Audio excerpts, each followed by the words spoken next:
সরকার পশ্চিমবঙ্গ সরকারকে সেন্সাসের কাজ শুরু করতে বলেছিল, কিন্তু যে কোনো কারণে বিগত সরকার সেটা টাইমলি শুরু করেনি।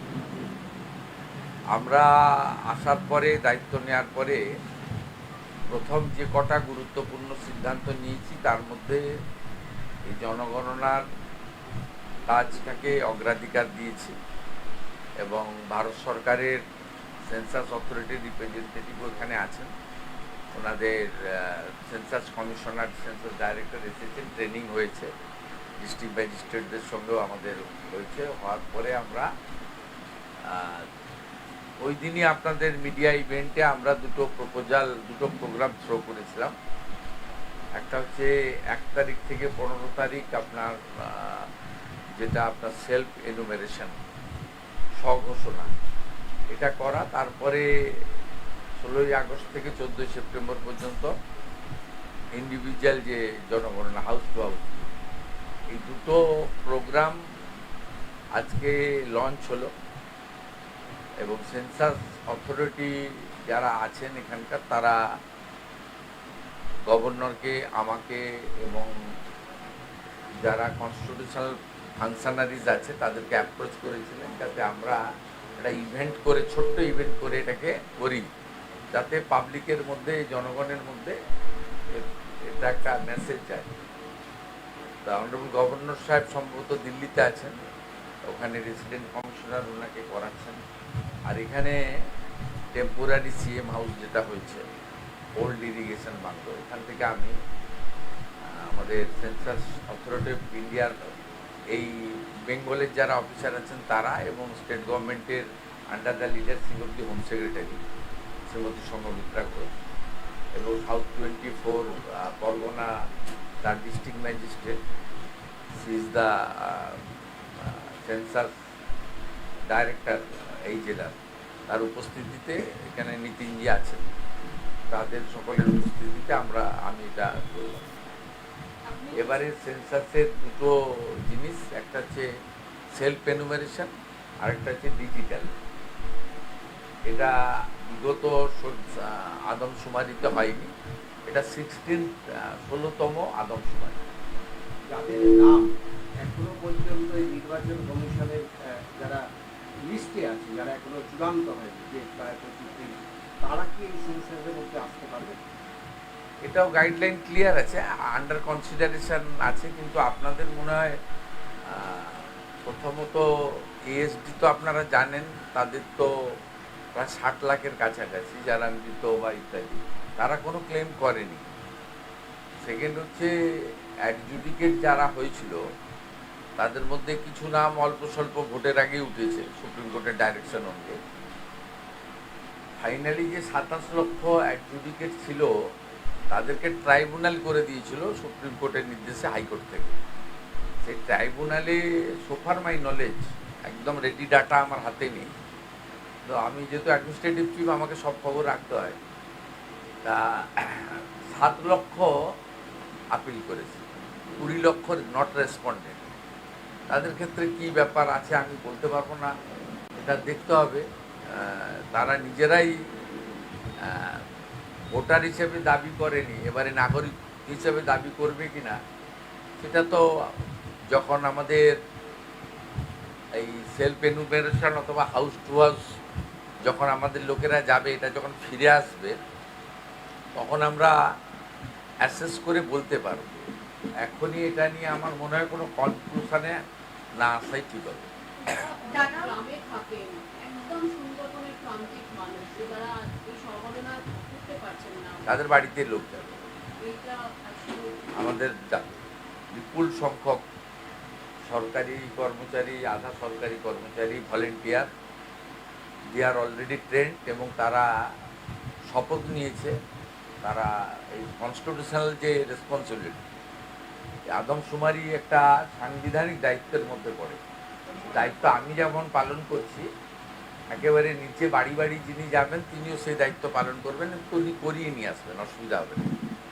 दादा, आज से जो शुरू हुआ है सेंसस की प्रक्रिया, इस प्रक्रिया के दौरान राज्य सरकार ने कोई सा मैकेनिज्म या सिस्टम रखा है जहां पर जो लोग रजिस्टर करेंगे उनके क्रेडेंशियल वेरीफाई किए जाएंगे कि मतलब वो बंगाल के नागरिक है, यानी फोर्ज देखिए, राज्य सरकार अलग से कुछ नहीं करेगा। सेंसस अथॉरिटी ऑफ इंडिया का जो गाइडलाइन है, जो डायरेक्शन है, उसको अमल करना राज्य सरकार का फर्ज बनता है। It's a constitutional responsibility. We are performing it as per the direction and guideline frame by the census authority of India. ये पूरा देश में हो रहा है, नॉट ओनली वेस्ट बंगाल, इसलिए वेस्ट बंगाल सरकार अलग से कुछ नहीं करेगा।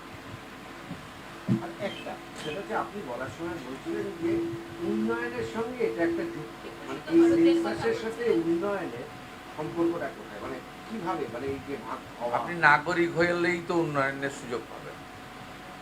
আপনি যদি দেশের নাগরিক না হন, আপনি সোশ্যাল ওয়েলফেয়ার স্কিম থেকে শুরু করে আপনি সব কিছুই, এমপ্লয়মেন্ট থেকে শুরু করে ভ্যাকসিনেশন থেকে শুরু করে, তো ভারতবর্ষে তো নাগরিকদের জন্যই দায়বদ্ধতা কেন্দ্র এবং রাজ্য সরকারের।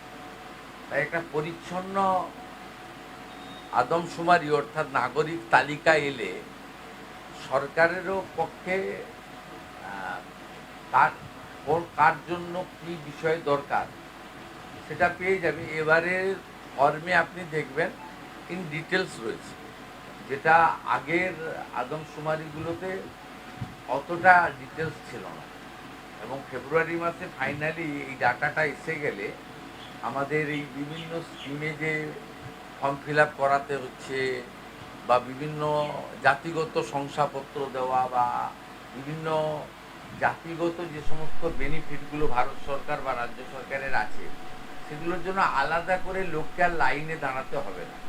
এটা একটা অত্যন্ত পার্মানেন্ট একটা রেকর্ড আমাদের তৈরি হয়ে যাবে, যেটা দিয়ে আমরা আগামী দিনে আমাদের দেশ এবং প্রদেশকে এগিয়ে নিয়ে যেতে পারবো।